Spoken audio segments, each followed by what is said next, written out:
Sobat Antara, kembali lagi dalam program Bicara di Antara Megapolitan bersama saya Heri Suparman. Dan saat ini saya berada di gedung DPRD Kota Bogor yang terletak di Jalan Pemuda Kota Bogor. Yuk ikutin saya.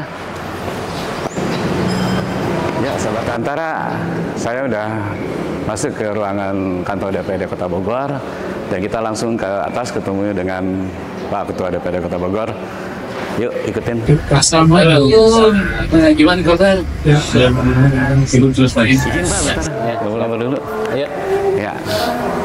Baik, sahabat Antara Megapolitan, saya sudah bersama Bapak Ketua DPRD Kota Bogor, Bapak DT Adil atau disebut dengan Kang Adit.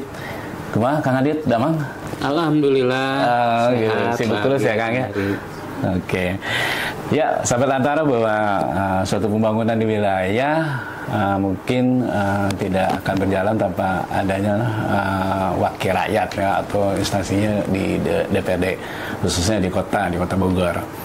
Nah, selain itu juga DPRD Kota Bogor ini menampung semua aspirasi masyarakat Kota Bogor ya Kang ya, dan juga sebagai pengontrol anggaran pembangunan di Kota Bogor.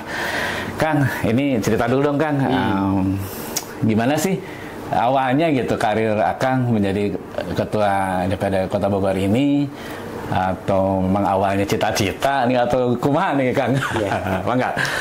Jadi, makasih. Alhamdulillah ini bisa silaturahmi, sahabat Antara yang baik. Ini semoga sehat selalu, diberikan amin. Dan kemudahan oleh Allah Subhanahu Wa Taala. Jadi Kang Heri, ya, kalau ditanya cita-cita mah nggak pernah terbersit sebelumnya ya. Bahwa bisa menjadi Ketua DPRD Kota Bogor. Memang perjalanannya diawali ketika terpilih menjadi anggota DPRD tahun 2014, 10 tahun lalu ya, 11 tahun yang lalu. Ya. Ditugaskan partai untuk mengisi line up dari pencalekan di 2014, dan waktu itu PKS mendapatkan 5 kursi, salah satunya di Dapil Timur Tengah itu saya.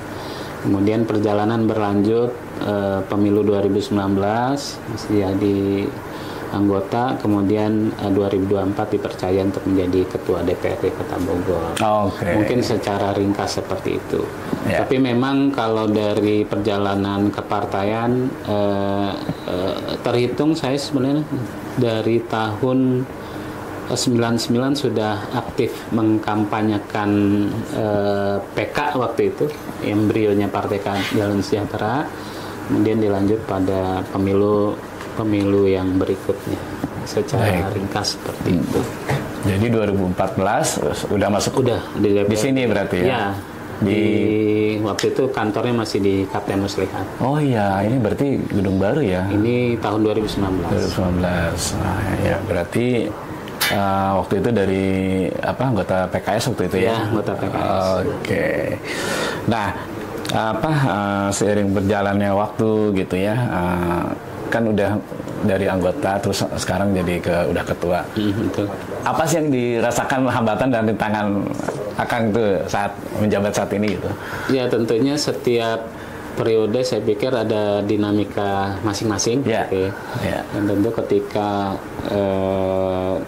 beda dari anggota menjadi ketua, tentu ada beberapa hal yang menurut saya ya dinamikanya lebih gitu ya, terutama kalau bagi kita yang memahami bahwa setiap amanah itu adalah hal-hal yang memang akan kita pertanggungjawabkan. Tentunya merasa dalam beberapa pengambilan keputusan harus lebih berhati-hati. Kemudian juga saya coba mengedepankan sebelum memutuskan sesuatu, coba berdiskusi kanan kiri dengan rekan-rekan separtai maupun lintas fraksi. Jadi memang ini salah satu hal yang menurut saya berbeda antara ketika diamanahkan menjadi ketua dengan anggota biasa. Dan tentu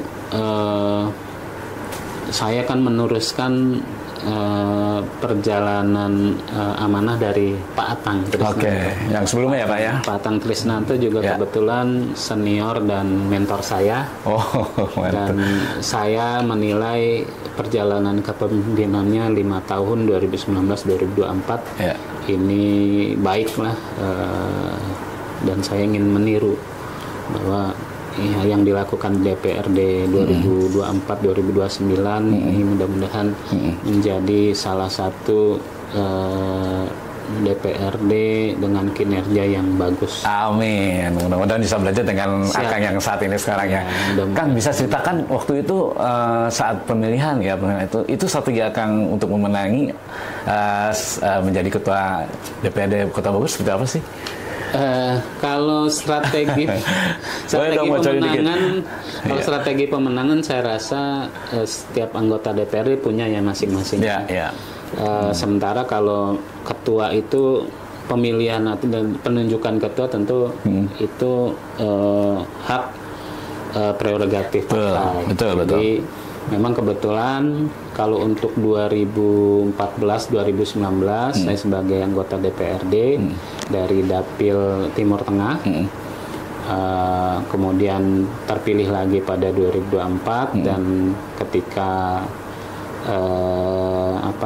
pemenang pertama itu berhak mengajukan nama sebagai nama calon untuk ketua DPRD dan hasil dari musyawarah di tingkat partai yang dibawa ke pusat itu ditetapkan saya ditunjuk sebagai ketua DPRD. Kalau hal ini nggak ada strategi khusus, mungkin hanya penilaian dari para pimpinan partai kepada kinerja masing-masing anggota. Atau mungkin maaf, atau dari isi tas yang mungkin bisa. Enggak di PKS justru kalau ada move untuk minta menjadi jabatan ketua atau pimpinan KD biasanya justru ditandai. Oh gitu. Iya. Jadi alhamdulillah. Artinya gini Kang, pada saat itu perlu modal besar nggak sih dari anggota menjadi ketua gitu? Enggak sih. Oh enggak ya. Justru ya kalau di kami di semua anggota DPRD rata-rata ya modal besarnya untuk dipakai sosialisasi ketika pemilihan legislatif. Oke. Gitu. Paham lah. Ya. Nah gitu Sobat Antara, bahwa Pak Kang Adit ini ya emang awalnya dari anggota dewan terus dipilih dengan mungkin pemilihan yang tepat ke akhirnya jadi ketua DPRD Kota Bogor. Nah jadi Akang kan udah jadi ketua nih, ini tujuan utamanya nih setelah jadi menjabat ketua dewan ketua DPRD Kota Bogor ini apa sih yang jadi sasaran target Akang? Siap. Jadi harapan saya dengan diamanahkan sebagai ketua DPRD hari ini, kami ingin memaksimalkan fungsi DPRD sebagai lembaga yang melakukan fungsi anggaran, kemudian lembaga yang bertugas dalam pembentukan peraturan daerah, dan lembaga yang mengawasi jalannya pemerintahan.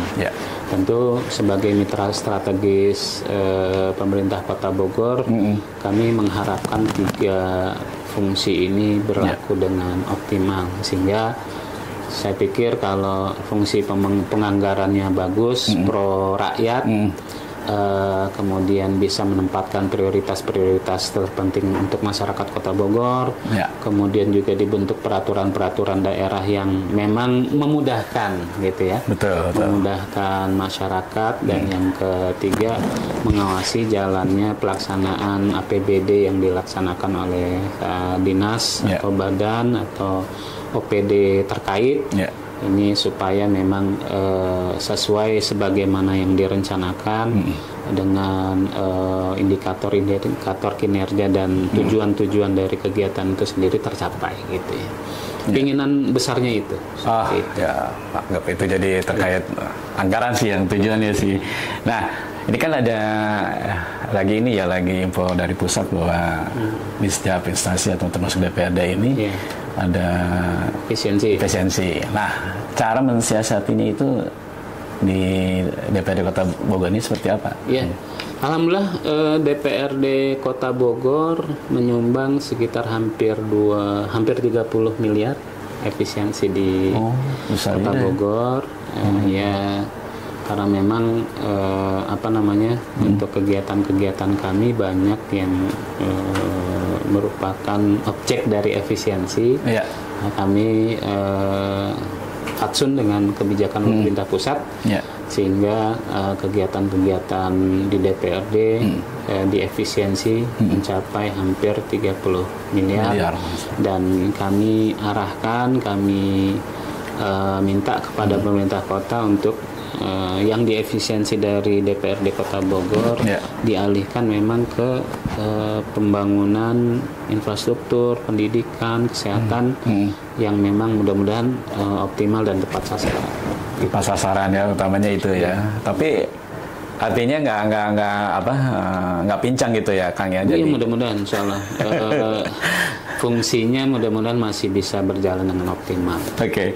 Nah kan itu kan arahnya kan ke pemerintah ya, pemerintah Kota Bogor di Kota Bogor. Nah, pandangan Akang nih terkait pembangunan yang sudah berjalan dari tentunya dari bidang ekonomi lah ya. Mungkin seperti apa pendapat Akang terkait pembangunan Kota Bogor saat ini? Ya, tentu saja setiap periode pemerintahan ini punya tantangan masing-masing. Iya, pasti. Hari ini seperti yang disampaikan oleh Bapak Rida ya, bahwa tingkat pengangguran kita di angka 8,3%. Ini cukup tinggi ya. Dan tentu di tengah situasi ekonomi yang baik secara nasional maupun global memang sedang banyak dinamika. Tentu kita harus bersiap untuk kemungkinan-kemungkinan yang ada.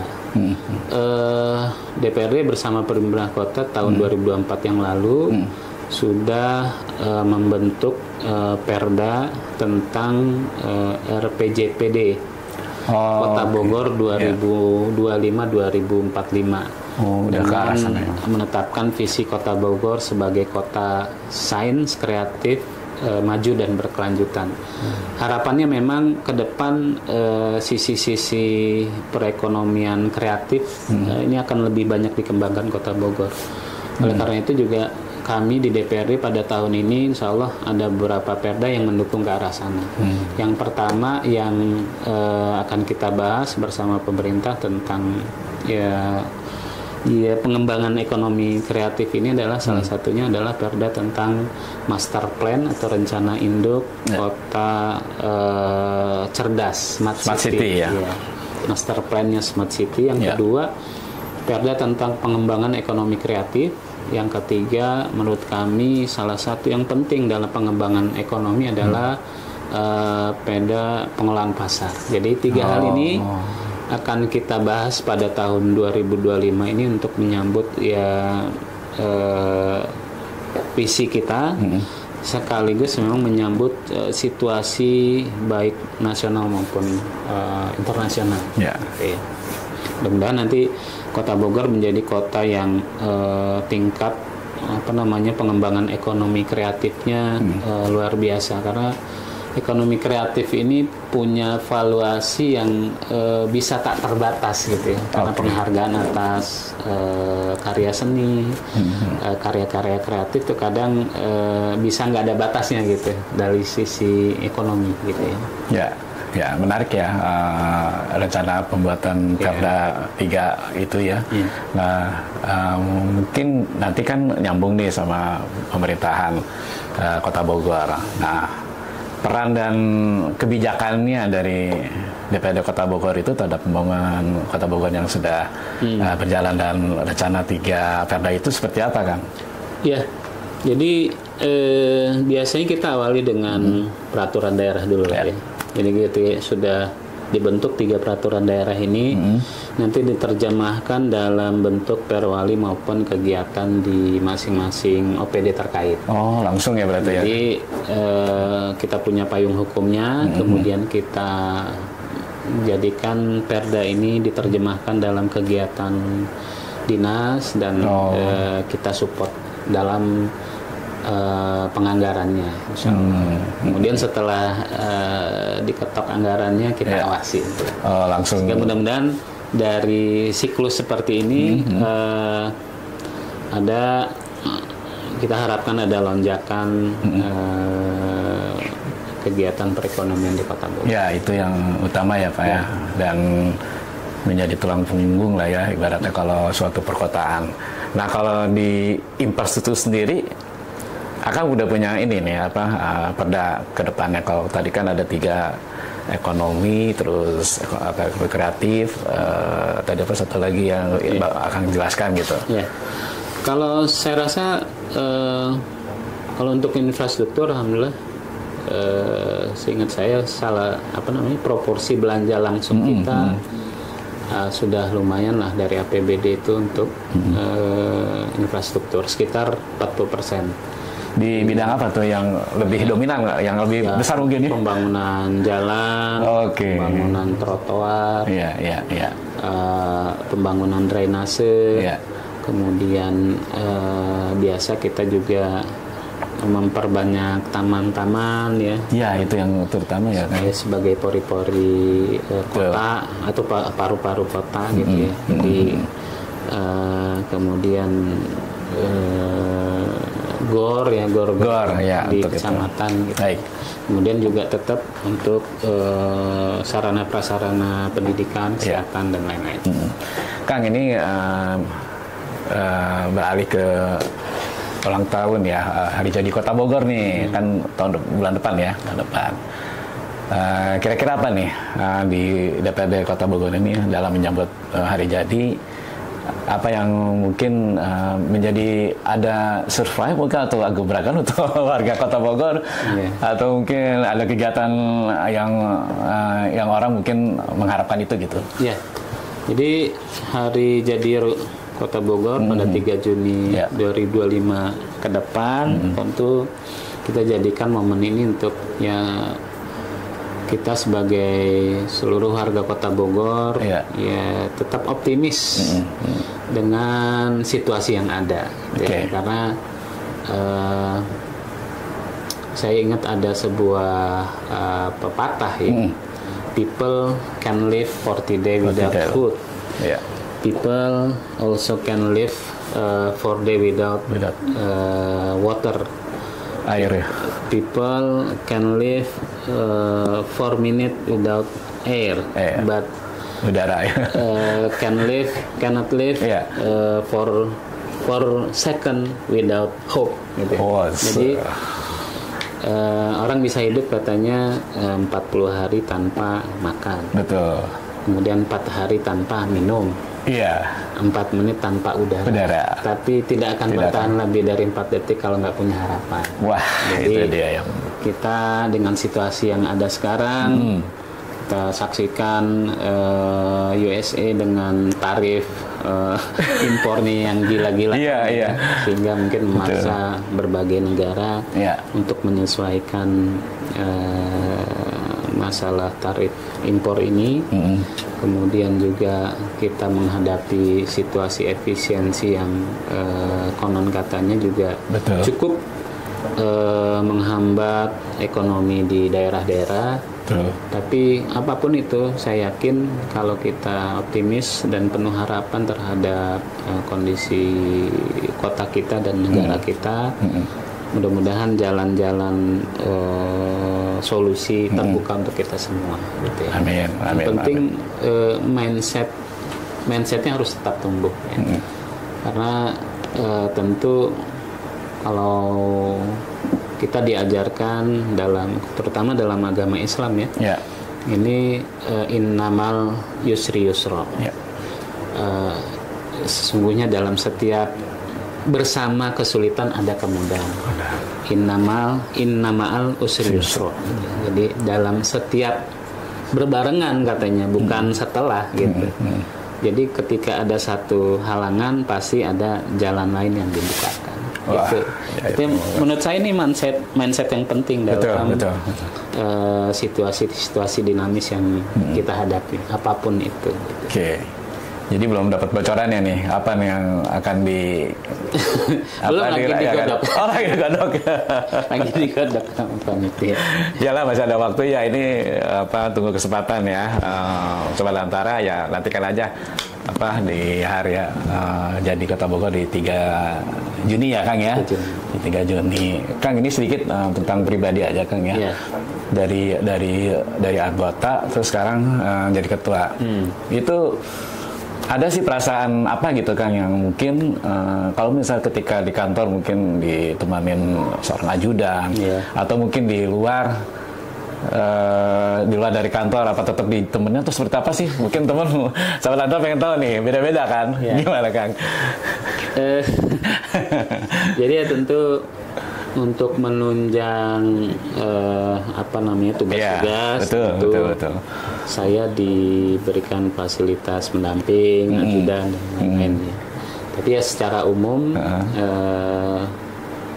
ketika palu sidang itu diberikan, diserah terima jabatan dari Ketua DPRD lama Pak Atang ke saya ada perasaan sebenarnya sangat berat karena saya yakin semua yang kita lakukan ini dipertanggungjawabkan dan saya juga khawatir begitu orang diberikan kepercayaan, saya diberikan kepercayaan untuk memimpin DPRD ini, ada perasaan mampu nggak nih gitu ya, mampu apa enggak, mudah-mudahan diberikan kemudahan dan kekuatan. Jadi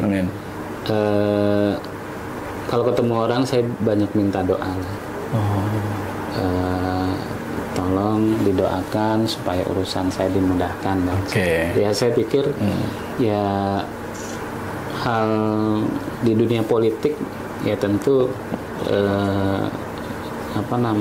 cukup fleksibel, dinamis gitu, dinamikanya ya. Dan saya yakin betul kalau dengan minta doa orang-orang di sekitar kita, insya Allah mudah-mudahan kemudahan dan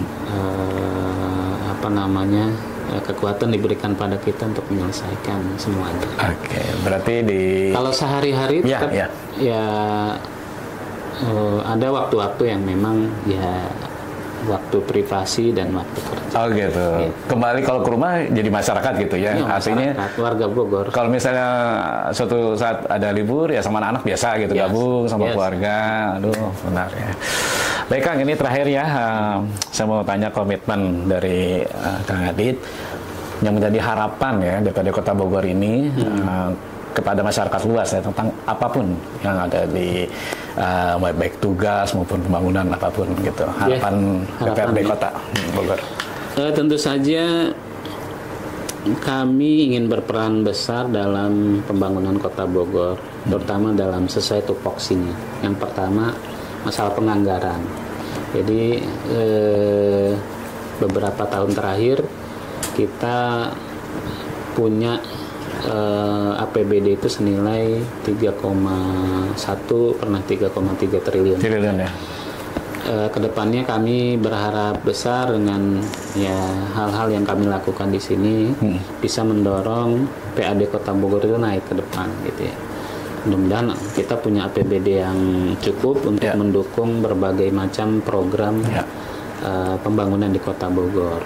Mudah-mudahan bisa didorong di angka 3,5, kemudian naik terus. Mudah-mudahan nanti di akhir 2029 bisa punya anggaran 5 triliun. Wah, amin. Amin. Optimalnya intensifikasi dan ekstensifikasi pendapatan daerah gitu. Kami ingin berperan di situ sehingga ada cukup anggaran untuk membangun Kota Bogor. Kemudian yang kedua, tentu kami ingin juga ke depan ini mengevaluasi peraturan-peraturan daerah. Kalau yang nggak efektif buat masyarakat Kota Bogor, kita perlu revisi. Nah, kemudian kita juga berharap ada peraturan-peraturan daerah yang sangat-sangat menunjang kegiatan pembangunan di Kota Bogor.